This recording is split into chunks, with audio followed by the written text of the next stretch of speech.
Bismillahirrahmanirrahim.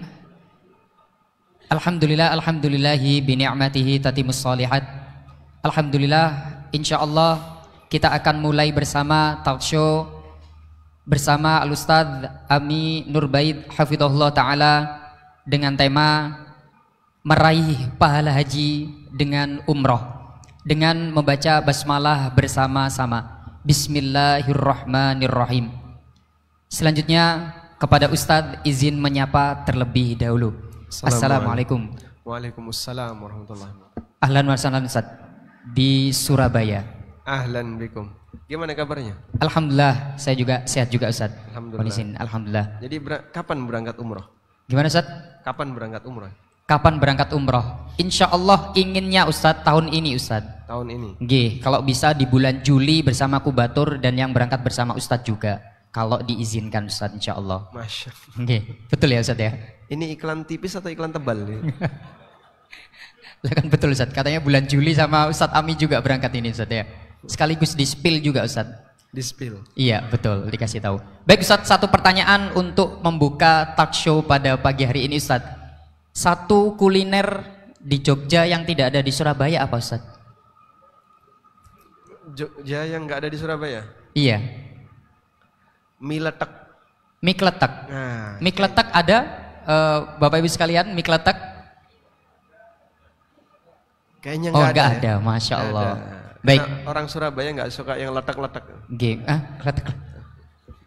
Mudah-mudahan nanti kalau ketemu Ustadz Ami part kedua ya Ustadz ya, di agenda kajian ataupun di agenda talk show di Surabaya bisa bercerita tentang nikmatnya mie kletek khas Jogja. Baik, kepada Ustadz kami persilahkan. Assalamualaikum warahmatullahi wabarakatuh. Alhamdulillah wassalatu wassalamu ala Rasulillah wa ala alihi wa sahbihi wa mawalah wa ashhadu an la ilaha illallah wahdahu la syarikalah wa ashhadu anna Muhammadan abduhu wa rasuluh. Salawatu Rabbi wa salamu alaihi wa ala alihi wa ashabihi wa man sara ala nahjihi wa stanna bi sunnatihi ila yaumil qiyamah. Alhamdulillah, puji syukur kita haturkan kehadirat Allah pagi ini di aula asrama haji apa namanya? Bir Ali. Enggak, kalau ini namanya apa? Asrama haji Sukolilo, Surabaya ya. Allah kumpulkan kita dalam rangka untuk belajar. Insya Allah nanti materi pertama yang akan kita angkat berkaitan dengan umroh dengan ilmu. Sebelum kita menyinggung keutamaan umroh Ramadan. Baik, di antara Bapak Ibu yang belum pernah umroh angkat tangan. Yang belum pernah umroh. Banyak juga ya, alhamdulillah. Yang pengen umroh. Oh, semua. Kalau gratis, yang mana gratisnya ini? Snacknya gratis? Tambah dur tangannya. Masya Allah. Semoga Allah subhanahu wa ta'ala berikan kelancaran rizki bagi Bapak Ibu sekalian, sehingga nanti bisa berangkat untuk menjalankan ibadah umroh bersama keluarga. Ini programnya bukan manasik umroh. Cuman dari Kubatur meminta saya coba kasih penjelasan tentang bagaimana umroh yang sesuai sunnah. Karena perjalanan ibadah umroh ini yang menentukan kualitasnya adalah travelnya dan pembimbingnya. Kalau pembimbingnya membimbing sesuai dengan ajaran Nabi SAW, insya Allah ibadah umrohnya kualitasnya sesuai dengan sunnah Nabi SAW. Baik, di ANB Umroh sendiri, ANB Umroh itu bukan travel Pak. ANB Umroh sifatnya hanya menampung keinginan dari para pemirsa yang ingin umroh bareng-bareng. Kemudian kita tampung, karena jumlahnya besar, biasanya sampai 6 bis, 5 bis. Maka dalam setahun saya hanya mendampingi 2 kali. Saya hanya mendampingi 2 kali. Dan insya Allah nanti akan ada satu program tambahan bersama Kubatur mengenai waktunya tadi sudah di-spill, namun tunggu informasi berikutnya. Baik. Kita punya satu tagline, beribadah dengan ilmu. Karena kita tahu bahwa yang namanya ibadah ini telah mendapatkan bimbingan dari Nabi SAW secara sempurna. Sehingga seharusnya kita tinggal ikut saja. Maka tidak perlu berkreasi dalam masalah kegiatan ibadah tersebut. Dan walhamdulillah kami tim ANB Umroh bersama para asatidzah yang lain selalu menjaga komitmen ini. Jangan sampai ketika kita melaksanakan ibadah ngajari yang gak benar. Sebab peluang melaksanakan sunnah di kota suci itu besar, sebagaimana peluang melakukan syirik di kota suci juga besar. Mungkin Anda sudah sering mendengarkan cerita-cerita tentang pelanggaran yang dilakukan oleh kaum muslimin ketika di tanah suci. Bapak misalnya pakai baju seperti ini Pak, tiba-tiba ada yang gunting baju Anda dari belakang, dan Anda tahu, kira-kira emosi nggak Pak? Emosi nggak? Ada orang yang gunting baju Anda dari belakang, Anda emosi nggak? Kenapa emosi? Loh, baju saya kenapa digunting? Tapi di sana ada orang yang gunting Ka'bah, gunting kiswah, dan itu kriminal. Tapi di balik kriminal itu dilatar belakangi oleh ideologi. Sehingga terkadang gara-gara keyakinan tertentu, ideologi tertentu, menyebabkan orang sampai melakukan tindakan kriminal. Ada juga orang yang misalnya berada di sebagian masjid, itu nulisi nama-nama tertentu. Yang pernah saya jumpai itu di Masjid Namira, di Arafah. Di Masjid Namira itu pintu masjidnya penuh dengan tulisan. Tembok-temboknya juga penuh dengan tulisan, tapi itu bagian luar ya. Di pintu bagian luar. Kalau bagian dalam kan dikunci. Saya cek tulisannya. Wahono. Oh. Mosok wong Mesir kok jenenge Wahono. Misalnya ya, atau Budiman ya, tidak mungkin ada orang Turki kok namanya Budiman. Wah, ini mesti pelakunya orang Indonesia. Subhanallah. Ini kalau di negara kita namanya vandalisme. Ternyata terjadi di tempat seperti ini. Kenapa mereka melakukan tindakan seperti itu? Karena keyakinan. Dalam ideologi mereka, dalam keyakinan mereka, mereka menganggap bahwasanya tindakan seperti ini akan bisa mendatangkan barokah. Barokah apa? Bahwa nama yang dia tulis itu nanti akan dipanggil oleh Allah. Gara-gara seperti itulah kadang kemudian orang melakukan tindakan yang buruk di sana. Andaikan Ka'bah itu tidak dijaga Bapak Ibu, mungkin Ka'bah itu penuh dengan tulisan. Juminten.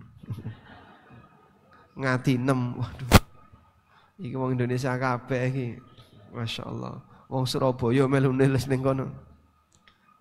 Tapi karena dijaga, alhamdulillah, sehingga potensi-potensi seperti itu lebih bisa dikurangi.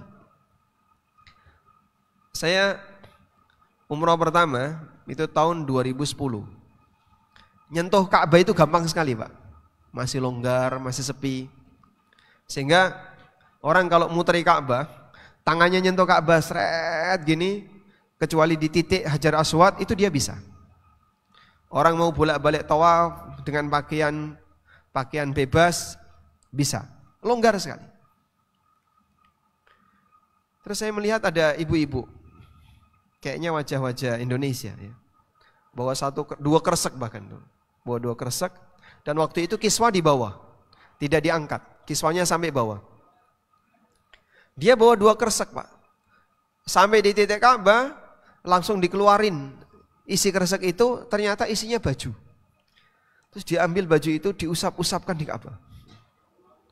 Dia angkat kiswahnya, dia usap-usapkan di Ka'bah. Ya tidak seramai sekarang waktu itu. Sehingga orang masih bisa melakukan aktivitas kayak gini. Ngapain dia usap-usapkan di Ka'bah? Parfum gratis Pak Ustadz. Bukan karena parfumnya, tapi karena apa? Ngalap barokah. Jadi sebagaimana orang bisa mengamalkan amal soleh, sebagaimana orang bisa melakukan ketaatan dengan baik ketika di tanah suci, di tempat yang sama juga ada peluang untuk melakukan kemaksiatan di tanah suci. Ada salah satu ustadz cerita, ini Ustadz Muflih yang cerita ya. Wallahu a'lam apakah beliau melihat sendiri ataukah dari orang lain.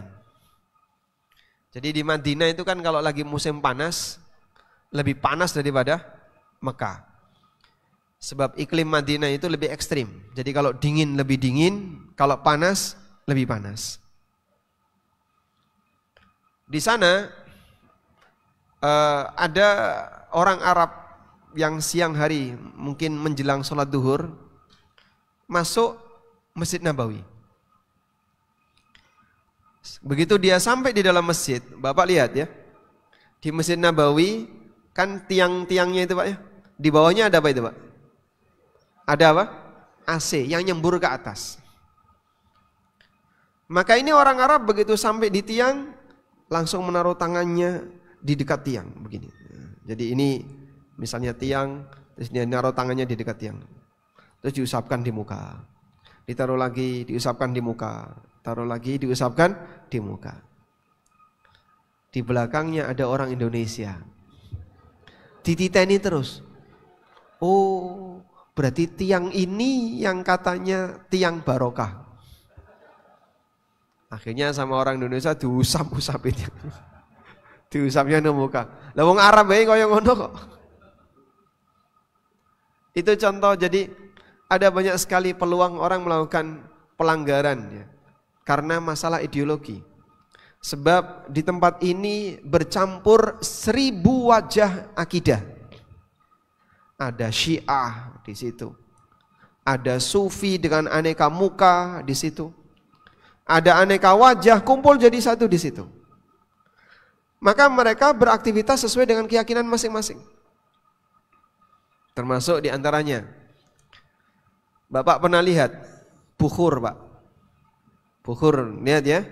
Apa itu bukhur Pak? Hah? Pewangian dengan menggunakan asap, kayu gaharu. Sehingga ada briket atau apa begitu yang dikasih wangian, dicampur dengan ditambahi dengan aneka wangian yang lain, keluar asap yang semerbak wangi. Di Masjidil Haram maupun di Masjid Nabawi, bukhur ini keluar malam Jumat. Kenapa malam Jumat? Karena ketika malam Jumat paling rame. Yang kedua, hari Jumat adalah hari libur dan banyak orang-orang penduduk setempat yang mereka berliburnya ke Masjidil Haram atau ke Masjid Nabawi. Di samping itu ini adalah sebagai persiapan besok Jumatan, sehingga bukhur itu datang berkali-kali. Orang Indonesia ngecek tanggal Jumat Kliwon. Oh, ini katanya negara tauhid yang menjaga anti syirik dan seterusnya. Nyatanya kok ngundang jin. Ngundang jin pakai apa Pak? Pakai bukhur, asap yang dikelilingkan. Kenapa sampai muncul pemahaman seperti itu? Mereka bawa pemahaman dari negeri ini, dari Indonesia ke sana. Sehingga yang biasanya berbau asap, berbau wangi, asap, menyan dan seterusnya, itu dianggap apa? Ngundang jin. Padahal tujuannya apa itu Pak? Tujuannya apa? Untuk wewangian, bukan untuk ngundang jin. Ideologi bisa mengantarkan orang untuk melakukan aktivitas apapun, walaupun itu tidak ilmiah. Makanya kalau Anda tidak mendapatkan pembimbing yang baik di tempat seperti ini, potensi pelanggarannya besar. Masyarakat kalau kemudian berada di tanah suci, tapi dia tidak mendapatkan pembimbing yang baik, potensi pelanggarannya besar. Belum lagi mohon maaf, dengan yang namanya udud itu Pak ya. Padahal sudah ditempel di mana-mana. Tidak boleh merokok, mamnu'ut tadkhin. Ketahuan merokok nanti denda 200 real. Itu ditempel di mana-mana Pak. Dan saya sering melihat ada kampanye. yang disebarkan di beberapa tempat ya, bentuknya banner-banner besar itu. Jaga kesucian kota suci dengan cara tidak merokok. Itu banyak sekali di banyak titik. Tapi pelanggaran merokok banyak sekali. Dan ngumpul sehingga mereka jadi ahli hisab. Ngumpul jadi satu di lorong jalan, kadang di depan hotel. Pelakunya siapa? Orang-orang kita. Pelakunya itu orang-orang kita. Ya, kan sempat ada kasus itu ya. Ada orang bagasinya full rokok. Begitu di-scan ketahuan full rokok, ya beresiko. Akhirnya ditangkap. Karena dia membawa barang dagangan dan itu isinya rokok. Tujuannya apa? Mau dijual ke mutawif atau siapa orang yang di sana yang masih hobi rokok. Karena rokok di sana mahal sekali. Dan susah nyarinya, sebab adanya rokok sisa, bukan rokok yang bisa dibawa kemana-mana. Baik, nah dengan aneka pengalaman semacam ini, maka kalau orang tidak mendapatkan pembimbing yang baik, tidak mendapatkan arahan yang baik, berpotensi besar mereka berbuat kemaksiatan di kota suci. Padahal maksiat di kota suci dosanya lebih besar dibandingkan yang dilakukan di selain kota suci. Ini belum lagi aneka pelanggaran dalam kegiatan ibadahnya. Itu baru pelanggaran-pelanggaran dalam masalah akidah, pelanggaran dalam masalah kesopanan, tidak menjaga adab ketika di kota suci dan seterusnya. Nah, kita berharap mudah-mudahan travel sunnah semakin tersebar, semakin banyak bisa melayani umat, sehingga memperkecil aneka maksiat dan pelanggaran yang terjadi di kota suci. Karena kalau tidak dipegang oleh para asatidzah yang paham tentang bagaimana prinsip tauhid dan menjaga sunnah, sekali lagi potensi terjadinya pelanggaran itu besar. Sekarang kita lihat ini ya. Kita punya prinsip al-ilmu qabla al-qawli wal amal. Berilmu terlebih dahulu sebelum berbicara dan beramal. Berikut ini adalah definisi umrah dan hukum umrah. Umrah secara bahasa artinya ziarah. Sementara secara istilah ibadah yang dilakukan di Baitullah dengan cara tertentu, mencakup ihram, tawaf, sa'i dan tahallul.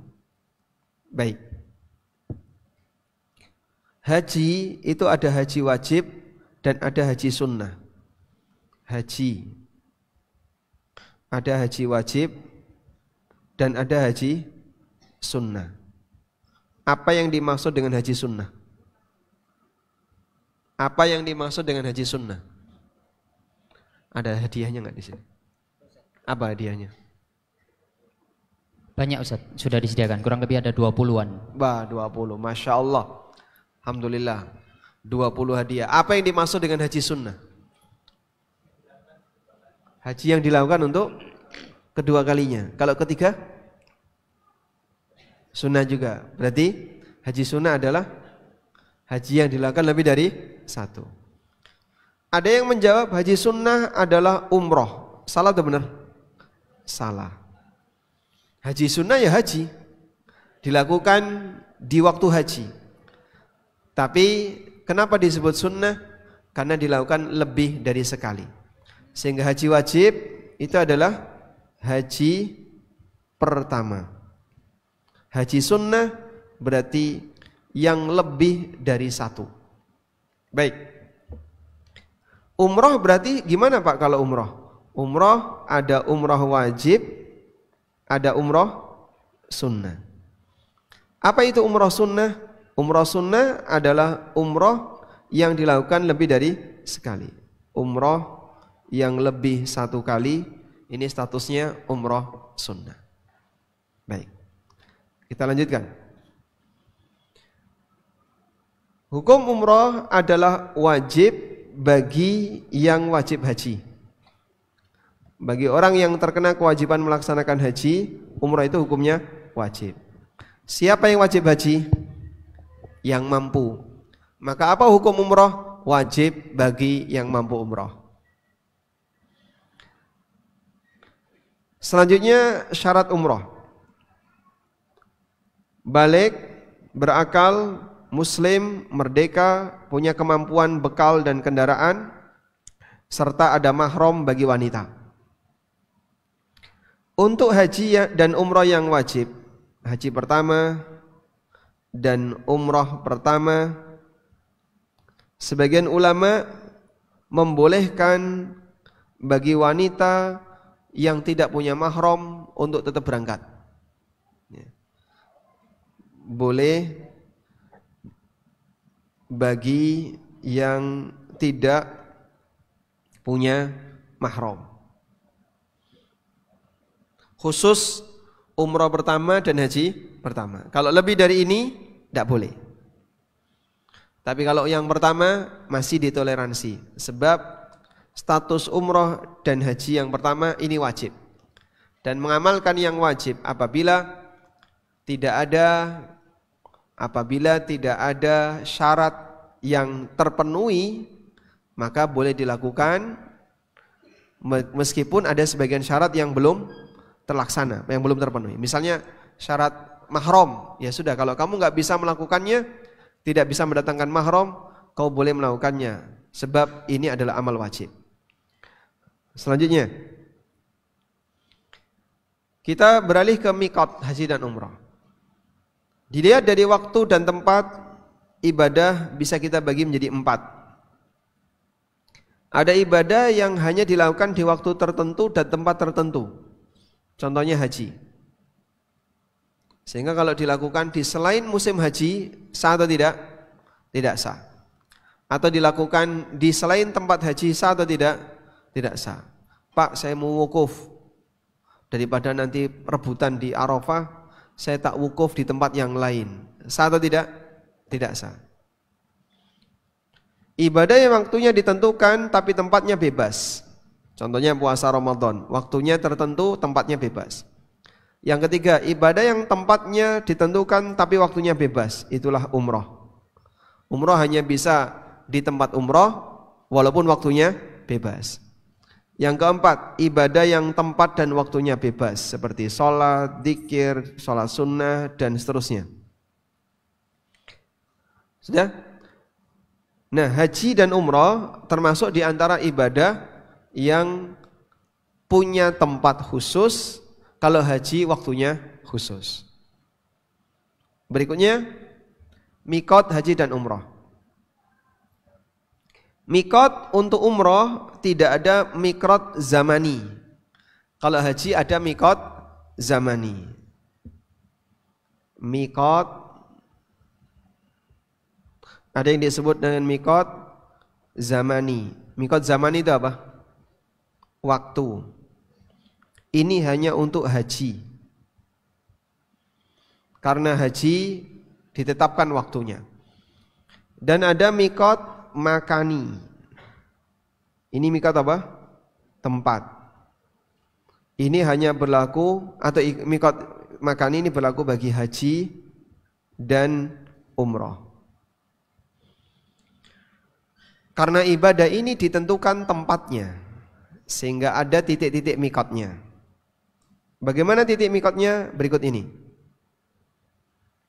Miqat Dzul Hulaifah Bir Ali bagi yang datang dari Madinah dan sekitarnya. Miqat Juhfah bagi yang datang dari Syam. Dan karena Juhfah ini kota yang sudah tidak lagi dipakai, maka pindah ke Robil. Pindahnya ke Robil. Kenapa Pak kok pindah ke Robil? Di zaman Nabi SAW terjadi wabah demam di kota Madinah. Lalu Nabi SAW berdoa kepada Allah, wangqul humaha ila Juhfa. Ya Allah, pindahkanlah demamnya Madinah ke kota Juhfa. Maka demamnya Madinah dipindahkan oleh Allah ke Juhfa. Kata Imam An-Nawawi rahimahullah, sejak saat itu siapapun yang tinggal di Juhfa demam. Dan siapa yang minum air sumur dari Juhfa demam. Juhfa itu ada di mana sih Pak? Juhfa enggak jauh dari Robiq.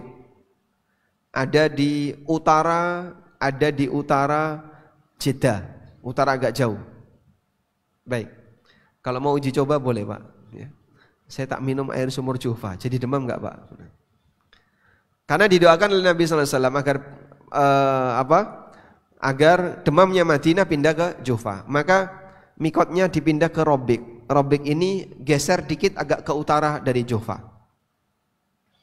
Lalu Qarnul Manazil atau sebutan lainnya As-Sailul Kabir. Ini yang datang dari arah timur, Iran, Irak, Pakistan dan seterusnya. Termasuk yang berasal dari Taif. Taif, Riyadh itu nanti mikotnya dari Qarnul Manazil. Yalamlam mikotnya dari arah selatan, Yaman dan kanan kirinya. Dzatu Irkin dari Irak. Sehingga orang yang dari Irak bisa mojok dari Dzatu Irkin, bisa juga dari Qarnul Manazil. Baik. Kalau kita lihat gambar mikot.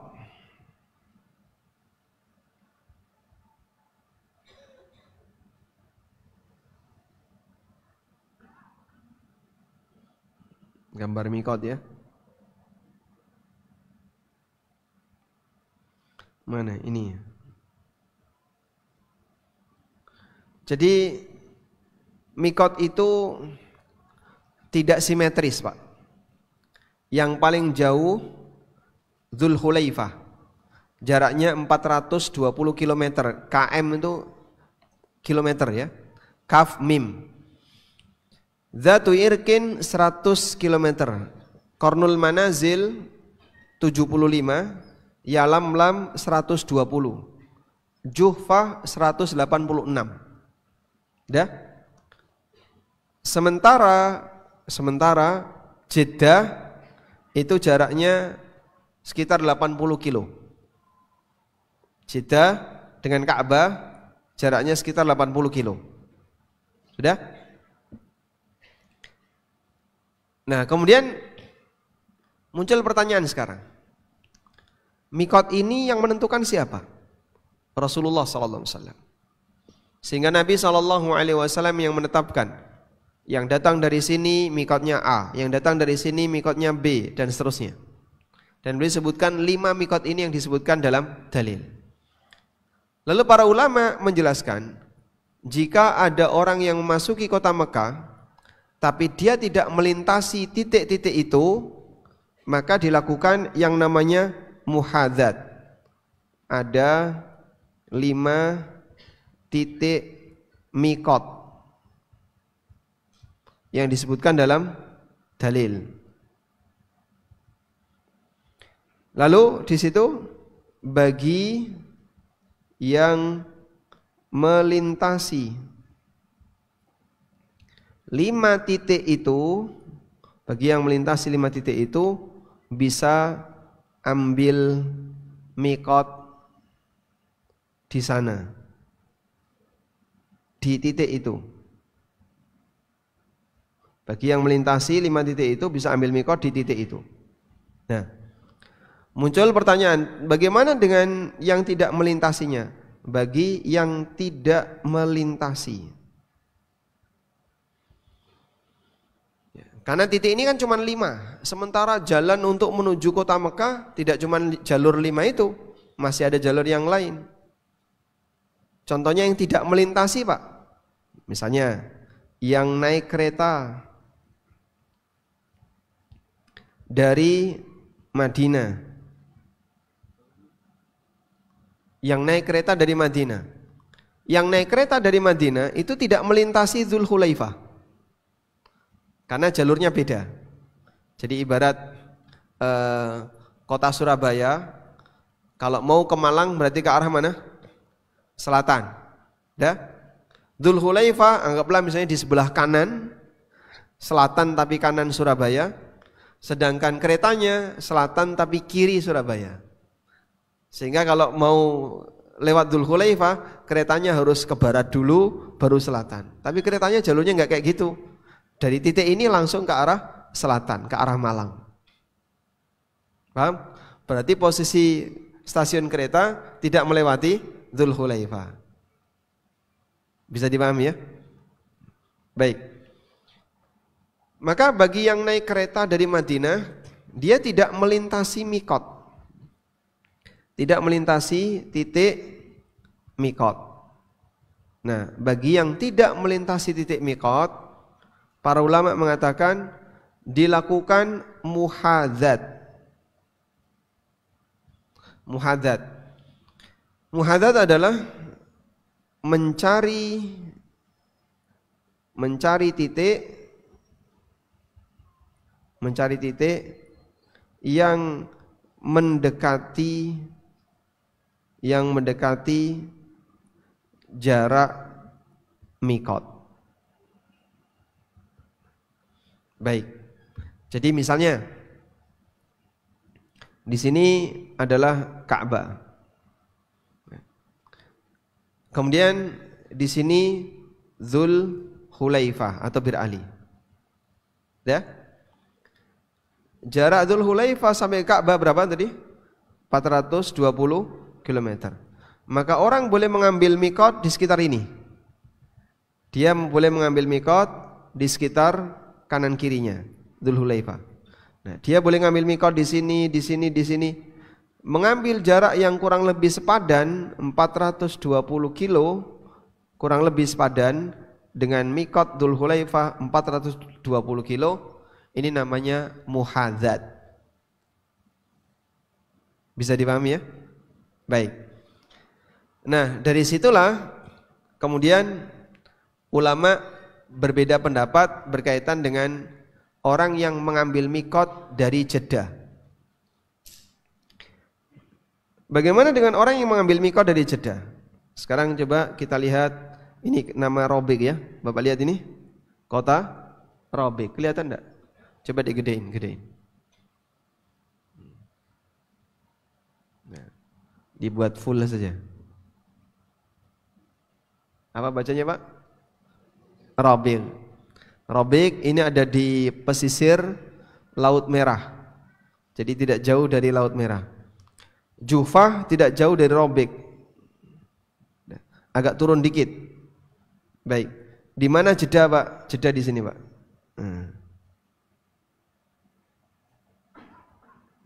Mana Jeddah?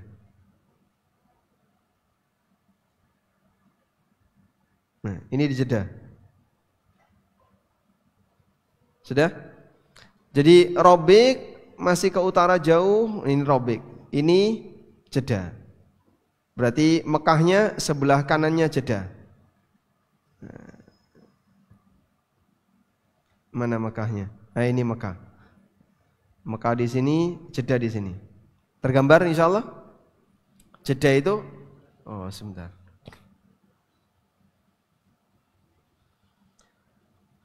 Jeddah itu baratnya atau timurnya Mekah? Jeddah. Baratnya atau timurnya Mekah? Timur. Baratnya kemana? Ke kanan atau ke kiri? Baratnya itu barat Mekah atau timur Mekah Jeddah? Barat Mekah. Karena Laut Merah itu berada di mana? Di baratnya Jeddah. Sehingga Mekah ke barat nanti ada Laut Merah. Mekah ke utara ada Madinah. Nah, Madinah utara terus. Nah, ini Madinah. Mekah selatan, Madinah ke selatan ada Mekah. Nah, Mekah ke selatan lagi Yaman. Nah, berarti Jeddah di mana? Di sebelah barat. Sudah? Posisi Robik di atas ini, di utara. Jarak Robik ke Mekah tadi berapa? 100. Jarak Robik ke Mekah berapa tadi Pak? 400. Dan Robik ke Mekah 186. Yang ini, Juhfa ini 186. Berarti kalau orang itu berada di Jeddah, jaraknya cuma 70 atau 80 kilo. Sudah, berarti kurang Pak, kurang 100 kilo. Karena muhadzat yang paling pendek di situ adalah Juhfa. Jadi saya coba gambar, ya ini tidak persis ya. Anggaplah seperti ini. Ini adalah Laut Merah.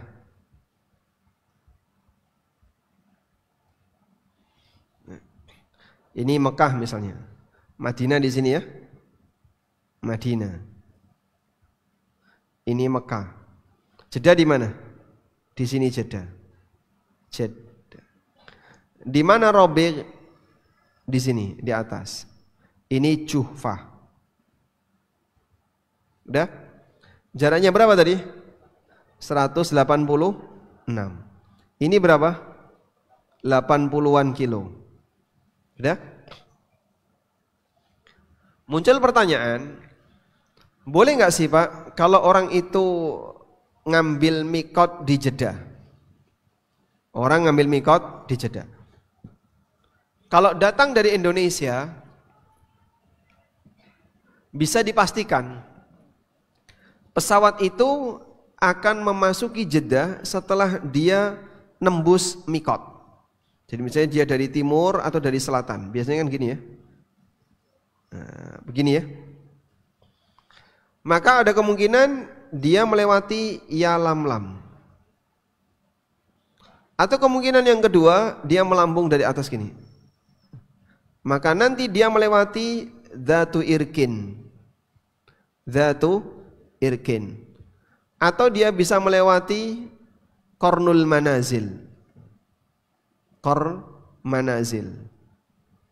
Jadi dari arah manapun pesawat itu terbang untuk mendarat di Jeddah, jika dia dari arah timur, arah selatan, pasti melewati mikot dulu, terus setelah itu baru Jeddah.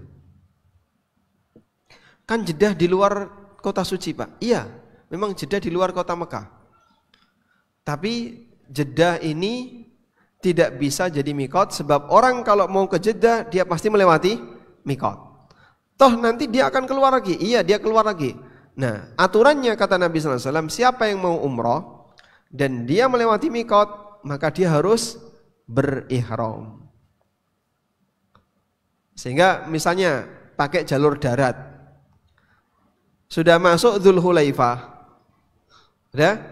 Berarti sudah masuk mana? Mikot. Tapi dia nggak ganti baju. Padahal Bapak ke Mekah mau ngapain? Ya umroh Mas. Apa mana nih gak umroh? Loh kok nggak ganti baju? Nanti setelah sampai hotel saya tak keluar lagi. Terus saya baru umroh di situ. Kalau kayak gini caranya Pak, berarti Bapak memasuki mikot dalam keadaan tidak pakai kain ihram, dan itu pelanggaran. Bapak harus bayar fidyah. Bapak harus bayar fidyah. Itu pelanggaran. Yang benar gimana? Ya kalau melintasi mikot berarti Bapak harus sudah siap berihram. Nah, maka jamaah tadi yang dia melintasi lewat udara kena Yalamlam, harusnya ngambil mikotnya di sini.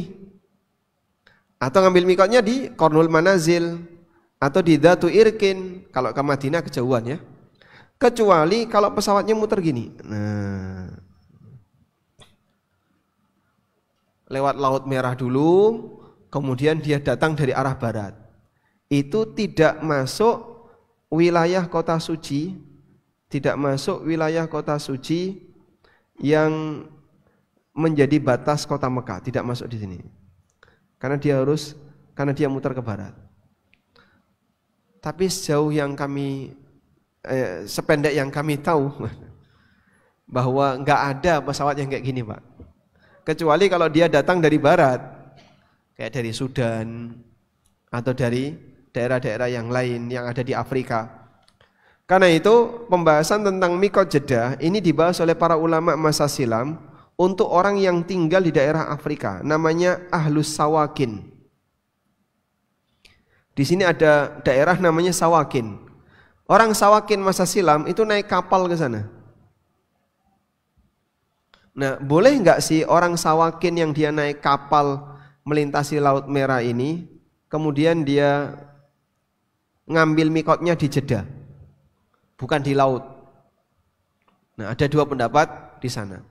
Kalau Anda bicara orang Indonesia atau orang siapapun yang pesawatnya datang dari arah selatan, pasti dia akan melintasi wilayah mikot ini. Pasti. maka dalam hal ini dia harus sudah dalam keadaan memakai kain ihram. Tapi kalau yang ahli sawakin, dia bisa sampai Jeddah sebelum melintasi batas kota suci.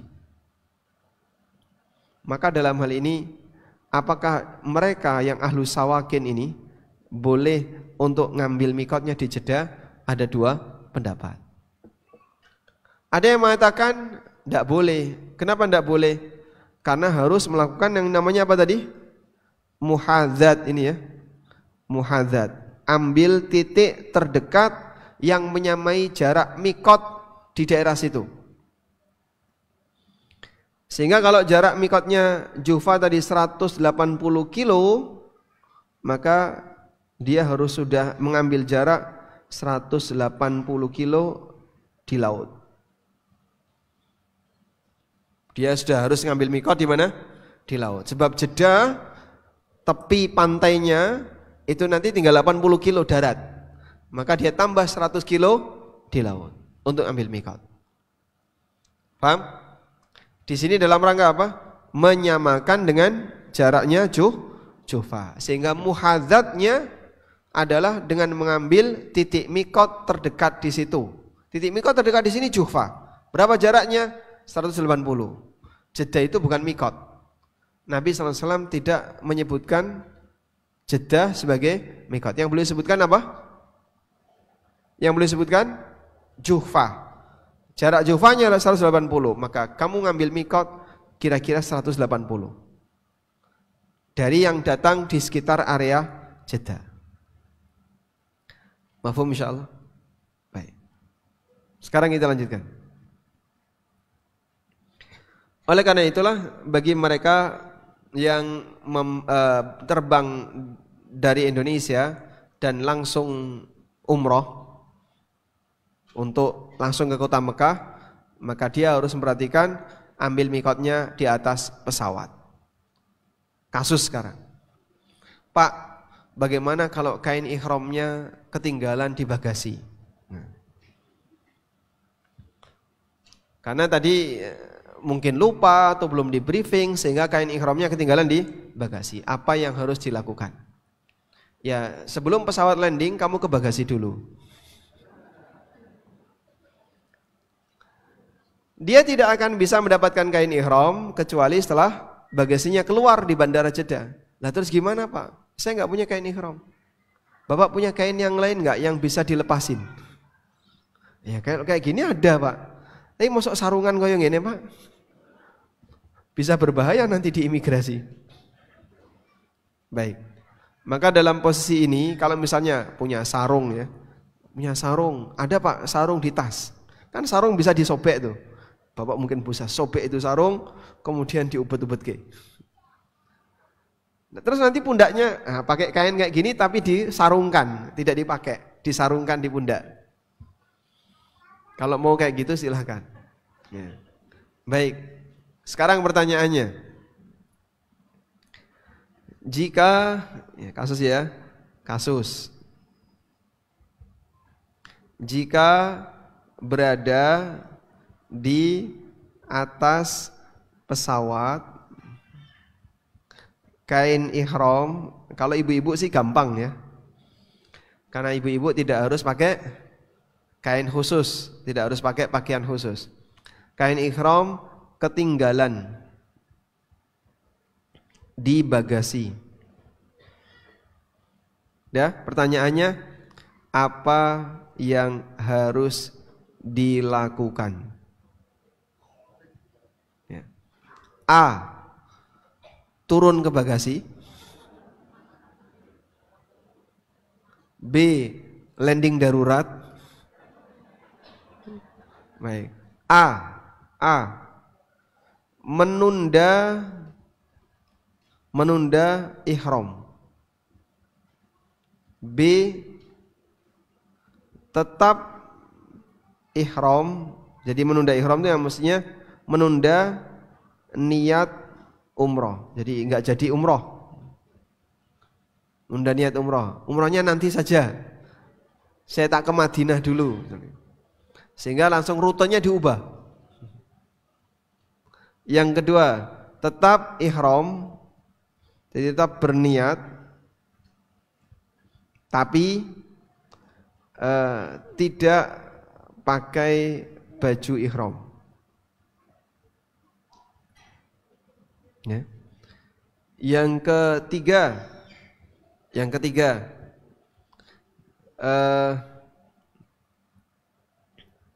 apa tadi yang ketiga? Atau dua ini saja ya? Jadi menurut Anda dari dua ini kira-kira pilihan yang terbaik yang mana? A atau B?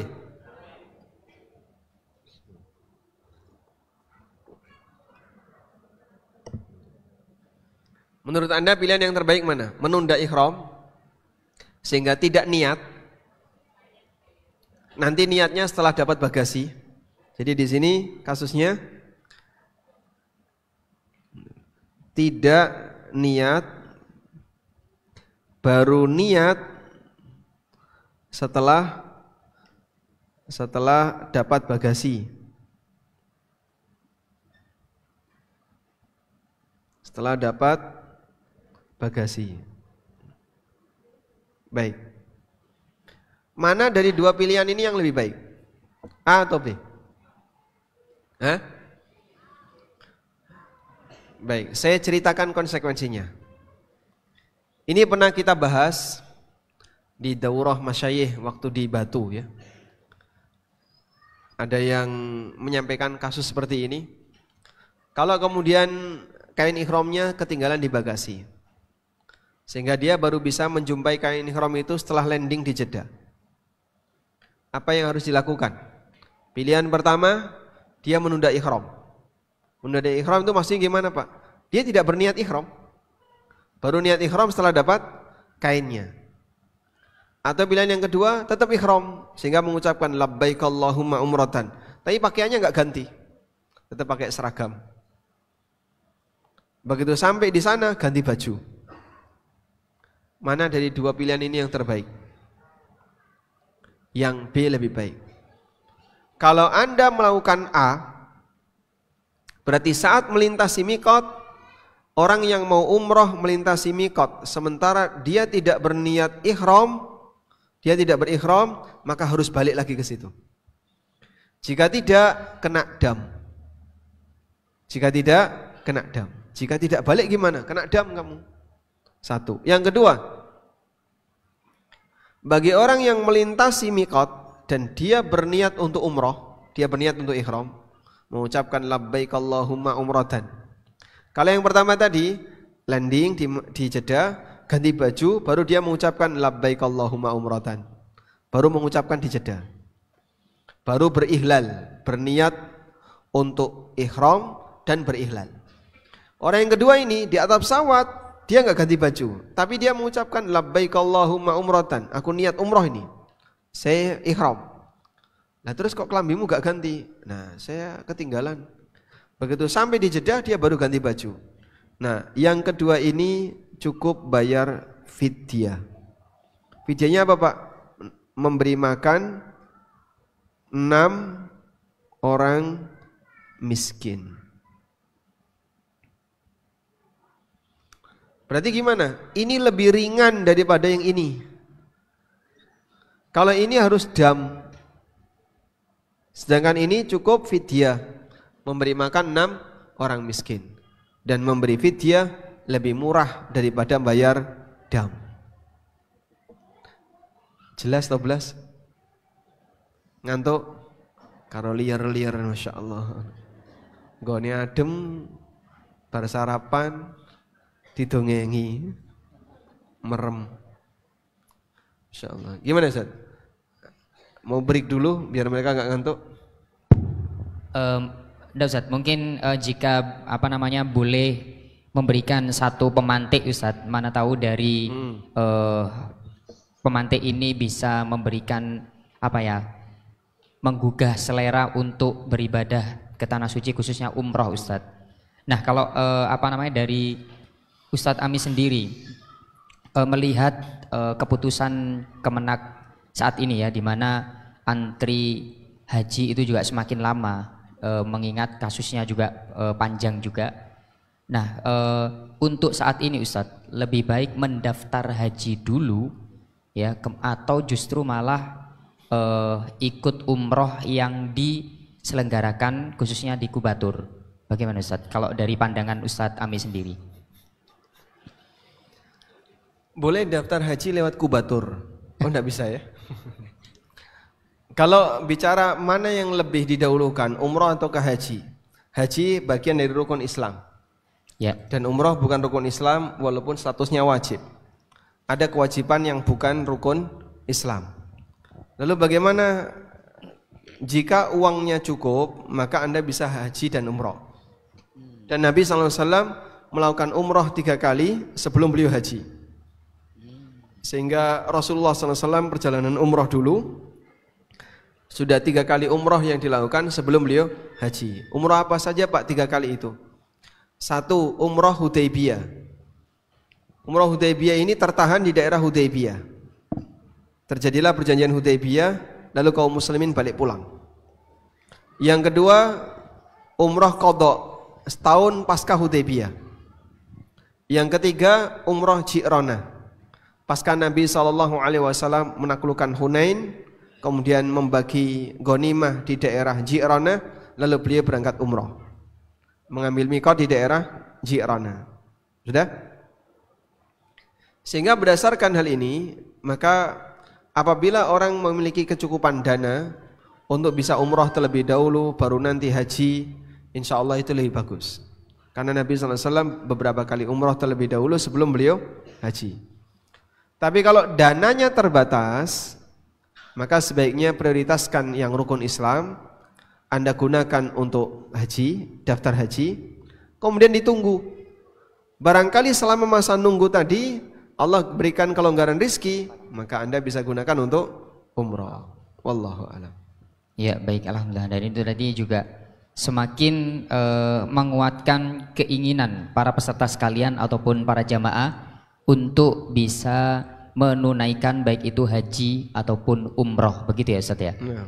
Nah kemudian Ustaz, bagaimana ketika ada jamaah ataupun orang yang ingin menunaikan impiannya untuk berangkat ke tanah suci, kita katakan umroh ya Ustaz ya, tapi dananya Ustaz, maaf, dari dana talangan misalnya, yang nantinya bisa dilunasi atau bisa dilengkapi saat sudah menunaikannya. Kalau dari pandangan Ustaz sendiri bagaimana Ustaz?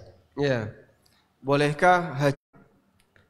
Sehingga kalau orang ikhram harus suci dari hadas, berarti dia nggak boleh ngentut dari mulai Dzulhulaifah sampai selesai tawaf. Sanggup nggak? Nggak sanggup. Bahkan sampai selesai sa'i. Walhamdulillah, bukan syarat ikhram itu harus suci dari hadas, baik hadas besar maupun hadas kecil. Makanya wanita haid bisa ihram. Orang junub bisa ihram enggak? Orang junub bisa ihram enggak? Hadas besar bisa enggak ihram? Orang ihram tidak boleh hubungan badan. Kalau hubungan badan kena dam dan batal ihramnya. Lah terus junub misalnya mimpi basah, maka dalam posisi ini tidak membatalkan ihram. Karena ihram tidak disyaratkan harus suci dari hadas. Baik. Boleh bagi lelaki menggunakan minyak wangi di badan, bukan di kain ihram, maupun bedak anti BB dan seterusnya. Dan ini pernah dilakukan oleh Aisyah radhiyallahu anha. Sebelum Nabi SAW memakai kain ihram, badannya Rasulullah SAW itu dilumuri dengan minyak wangi oleh Aisyah radhiyallahu anha. Badannya Nabi SAW dilumuri dengan minyak wangi. Baru setelah itu beliau pakai kain ihram. Berarti Pak, nanti kain ihramnya kan kena minyak wangi, karena badan beliau sudah dilumuri dengan minyak wangi. Jawabannya betul, nanti bajunya kena minyak wangi, tapi tidak masalah. Yang nggak boleh baju kain ihram dikasih minyak wangi, tidak boleh. Tapi kalau badan kita kasih minyak wangi, lalu kain ihramnya kena badan kita dan dia kena minyak wangi, tidak masalah. Disitulah berlaku kaidah yathbutu taba'an ma la yathbutu istiqlalan. Kalau mengikuti boleh, Kalau berdiri sendiri tidak boleh. Jika Anda kasih minyak wangi di baju, di kain ihram, tidak boleh. Tapi kalau Anda badannya dikasih minyak wangi sebelum ihram, kemudian memakai kain ihram, otomatis akan kena minyak wangi di sini. Hukumnya tidak masalah. Wallahu a'lam. Selanjutnya, ini mungkin perlu ditegaskan dulu di depan. Ihram. Inti ihram itu apa sih, Pak? Inti ihram itu apa? Hah? Intinya niat. Inti ihram adalah niat. Sehingga yang dimaksud dengan ihram adalah berniat untuk umroh atau haji. Intinya itu ya. Nah, niat ini dihadirkan saat di miqat. Niat ini dihadirkan saat di miqat. Kalau sebelum di miqat, Pak, ya nanti dihadirkan kembali saat di miqat. Niat untuk ihram. Maka kalau orang tidak punya niat ihram, ihramnya batal. Kalau dia punya niat ihram, setelah memasuki miqat, dia harus balik lagi ke miqat. Pasang niat sejak di miqat. Kalau nggak melintasi miqat, Pak, cari daerah sekitar yang jaraknya kurang lebih sama dengan jarak miqat. Bisa dipahami insyaallah? Baik. Di posisi itulah saat Anda menghadirkan niat, berarti Anda sudah berihram. Sehingga wanita yang tadi di Bir Ali lalu tiba-tiba haid atau sudah haid sejak dari Madinah, kemudian di Bir Ali haidnya belum selesai, dia tetap harus berniat untuk umroh atau untuk haji. Nah, masalah sucinya kapan itu urusan nanti. Jelas insyaallah? Baik, bisa dipahami? Alhamdulillah. Kita lanjutkan ya. Sekarang kita beralih ke rukun dan wajib umroh. Rukun umroh ada 3. Berihram, yaitu intinya adalah niat untuk memulai umroh. Berniat untuk memulai umroh. Yang kedua tawaf, yang ketiga sa'i. Inti ihram adalah niat. Inti ihram adalah niat. Maka kalau orang sudah punya niat, saya mau berumroh di miqat, dia sudah ihram. Lalu bagi yang laki-laki memakai kain ihram. Kewajiban umroh ada 2. Berihram ketika hendak masuki miqat, yang kedua tahallul. Di sini ada keterangan meninggalkan rukun umrohnya tidak sempurna dan wajib diulang. Misalnya tidak sa'i, itu batal umrohnya.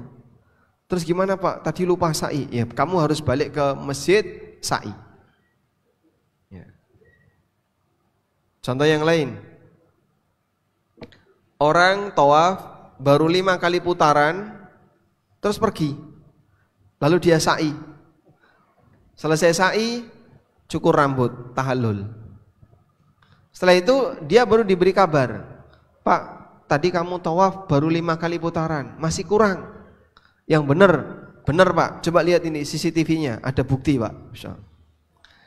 Ditunjukkan, nih Bapak pas melintas 1, 2, 3, 4, 5, baru 5 kali. Nah, setelah itu kelihatan sampean ke sana, ada bukti kuat.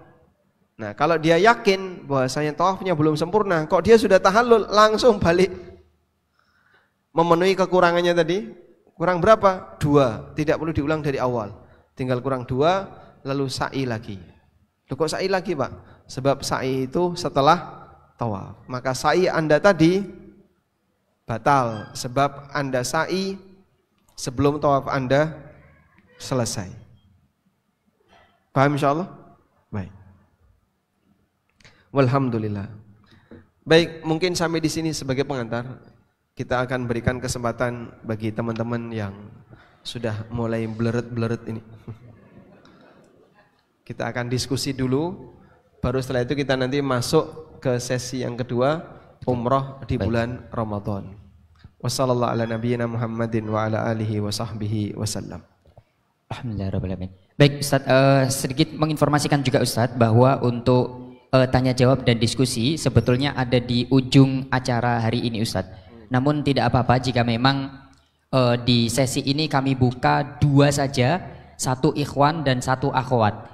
Karena nanti di akhir dari rangkaian talk show bersama Ustadz Ami ini memang di akhir ada sesi tanya jawab dan diskusi Ustadz, khususnya berkaitan umroh. Baik, kami buka kesempatan untuk yang ikhwan 1 terlebih dahulu. Baik, belum ada. Oh, ada. Baik.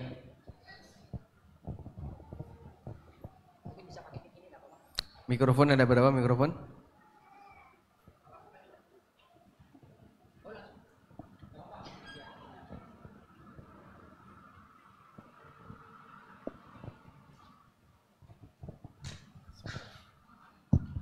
Ya, Assalamualaikum warahmatullahi wabarakatuh. Waalaikumsalam warahmatullahi wabarakatuh. Perkenalkan saya Adi dari Gresik. Dari Gresik. Gresik. Nggih. Peserta umroh juga? Nggih, biasa ikut kajian Ustadz Kaptu di Gresik juga. Masya Allah, baik. Ya. Kan melanjutkan pertanyaan dari Ustadz sebelumnya yang terkait dana talangan haji. Jadi mungkin kayak di beberapa bank yang mengaku sebagai bank syariah, dia ada mengeluarkan kayak beberapa produk talangan ya contohnya. Nah di situ ada beberapa pertimbangan. Contohnya ya pertama ada kewajiban haji, terus waktu tunggu haji kan antara 5 sampai dengan 26 tahun, terus ada kebutuhan terkait booking seat haji. Terus kemudian dengan kita melakukan dana talangan ini kan kita ada memaksakan diri untuk menyicil gitu, jadi dibandingkan dengan kita menabung sendiri itu kan takutnya ngelambiar kemana-mana gitu. Cuman di satu sisi juga di dana talangan itu sendiri mereka mengatakan di situ ada akad ujroh jasa sewa servis gitu. Nah itu marginnya antara setelah dihitung itu antara 9 sampai 15% dari total dana yang disubmit oleh bank untuk haji ya gitu. Nah dengan pertimbangan di atas tadi ya kembali lagi sih terkait dana talangan ini apakah diizinkan atau bagaimana? Baik. Mungkin mohon saran Ustaz. Terima kasih Pak. Ini melengkapi, saya sempat lupa kalau pembahasan talangan juga berkaitan dengan akad di dunia perbankan. Tadi baru kita bahas bolehkah umroh pakai utang. Sekarang coba kita lengkapi ya. Saya sampaikan dari awal dulu. Bolehkah kita berangkat haji dan umroh pakai utang? Ya, pada asalnya tidak ada masalah selagi yang bersangkutan punya kemampuan untuk melunasi. Sehingga misalnya saya utang 25 dari si A, kemudian saya gunakan untuk daftar umroh, dan tentu saja akad utangnya tidak ada riba, tidak ada kelebihan apapun, utang 25 juta, balik 25 juta, insya Allah tidak masalah. Sudah? Tapi kalau kemudian utangnya itu terlalu memaksakan diri, misalnya utang berapa? 300 juta. Mau dipakai apa? Haji furoda. Nah, kamu kerjaannya apa? Tukang ojek. Tukang ojek utang untuk haji furoda. Berlebihan nggak kira-kira? Berlebihan. Sehingga mengukur tingkat kemampuan dia ini berlebihan. Pendapatan dia mungkin sehari 200.000 atau bahkan kurang dari itu. Tapi dia tetap pertahankan dan dia ngutang untuk haji furoda. Ini akan jadi beban pribadi dia. Terlalu berat. Maka yang kayak gini kita larang karena tidak ngukur kemampuannya. Lain halnya kalau misalnya dia utang berapa? 100 juta untuk haji. Tapi pendapatan dia per bulan 50 juta. Pengeluaran dia per bulan 60 juta. Minus. Pengeluaran dia per bulan 20 juta, masih bisa nabung sekian puluh juta. Baik, masih memungkinkan untuk bisa melunasi. Insya Allah dia diizinkan. Sebab utang sendiri itu tidak berlaku bebas.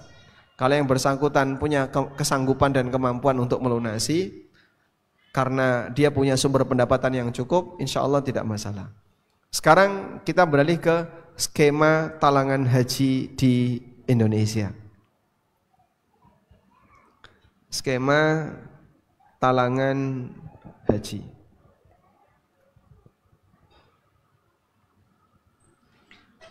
Ini sempat viral di masyarakat karena dengan keberadaan talangan haji itu menyebabkan antrian haji jadi sangat panjang, mengular sampai puluhan tahun. Sehingga sempat dilarang oleh beberapa tokoh di Indonesia, sampai akhirnya bank-bank syariah dulu sebelum ada BSI, mereka menghentikan produk talangan haji. Karena mereka mengakui keberadaan talangan haji ini justru meninggalkan masalah baru, yaitu munculnya antrian yang panjang. Di saat yang sama, yang ngantri-ngantri itu belum mampu. Sehingga orang yang mampu pengen segera berangkat tertahan oleh antrian-antrian orang-orang yang tidak mampu tadi dengan cara talangan haji. Terlepas dari itu, dalam kegiatan talangan haji, di sini ada 2 atau 3 akad ya.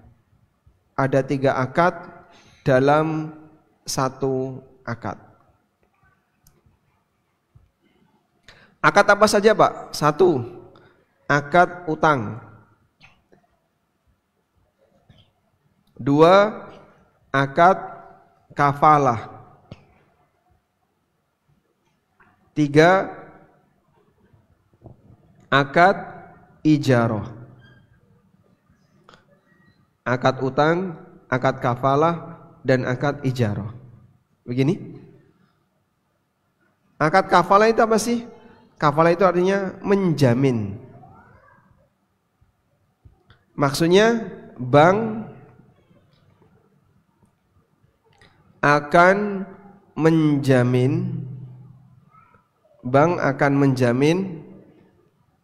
menjamin apa? Nasabah untuk melunasi kekurangan dana haji. Begini, bank akan menjamin ke nasabah untuk melunasi kekurangan dana haji. Bisa dipahami ini? Jadi misalnya ya,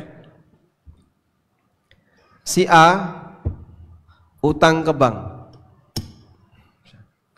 senilai 25 juta. Dipakailah dana itu untuk daftar haji. Baik. Lalu bank ini menjamin si A, nanti kalau kamu berangkat sementara kau belum bisa melunasi, maka 25 juta akan kami talangi lagi. Kami akan talangi untuk melunasi utangmu. Nah, penjaminan itu namanya kafalah.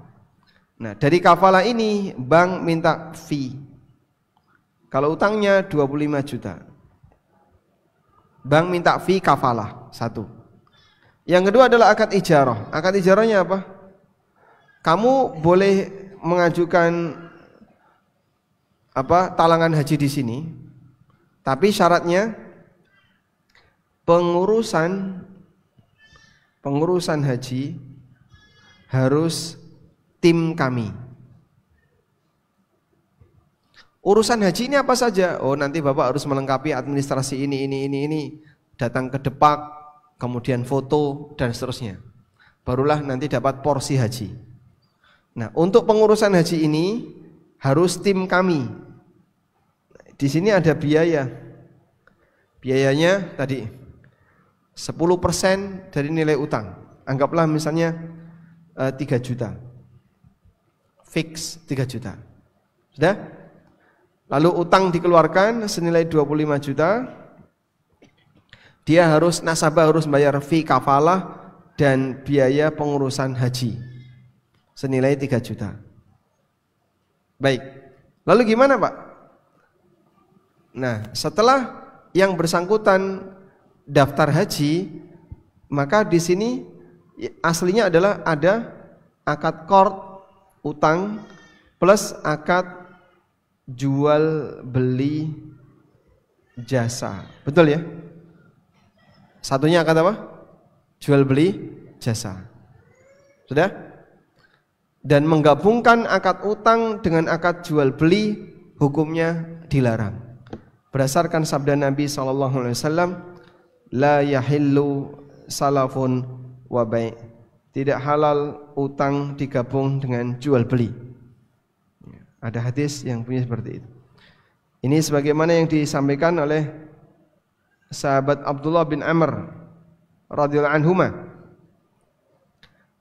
Beliau mengatakan, Nabi SAW bersabda, la yahillu salafun wa bai'. Tidak halal utang digabung dengan jual beli. Tidak halal utang digabung dengan jual beli. Maksudnya utang digabung dengan jual beli itu apa, Pak? Saya mau ngutangi kamu, tapi dengan syarat yang ngurusi kamu harus saya. Nanti saya dibayar sekian. Berarti dia menjadikan utang jual belinya sebagai apa? Syarat. Saya mau ngutangi kamu, tapi dengan syarat kau harus belanja di tokoku. Kalau kau gak belanja di toko saya dalam waktu sepekan, maka nanti utangnya akan saya blacklist. Itu namanya menggabungkan antara utang dengan jual beli. Wallahu a'lam. Bisa dipahami insyaallah. Dan ini dilarang oleh Nabi SAW. Baik. Alhamdulillah. Sebelumnya mohon maaf untuk yang akhwat atau yang jamaah perempuan. Nanti insya Allah dilanjutkan di sesi tanya jawab. Jadi setelah ini nanti akan ada sesi lanjutan materi bersama Ustadz Ami. Kita berikan ruang istirahat terlebih dahulu kepada beliau. Dan insya Allah untuk tanya jawab bagi perempuan atau yang akhwat sudah kami sediakan kertas untuk bertanya di meja VIP depan. Begitu Ustaz. Jadi ini kita closing sesi 1 Ustaz. Nanti dilanjut di sesi kedua bersama jenengan. Sesi 2 jam berapa? Sesi 2 ini sekitar 20 menit dari sekarang Ustaz. 20 menit dari sekarang. Ya. Selama 20 menit mereka bermain bersama anak-anak. Boleh Ustaz, boleh. Ya. Begitu nggih Ustaz. Baik, para jamaah sekalian dan para peserta talk show bersama Ustadz Ami Nur Bait, baru saja kita nikmati bersama sesi pertama talk show dengan tema meraih pahala haji dengan umroh. Yang lebih spesifik tadi kita belajar bagaimana selayang pandang tentang materi umroh. Kita akhiri untuk sesi pertama ini dengan hamdalah bersama-sama. Alhamdulillahirabbil alamin, dan kita berikan ruang istirahat kepada Ustadz. Dan setelah ini akan ada info-info lanjutan. Sekali lagi terima kasih Ustadz atas materi di sesi pertama.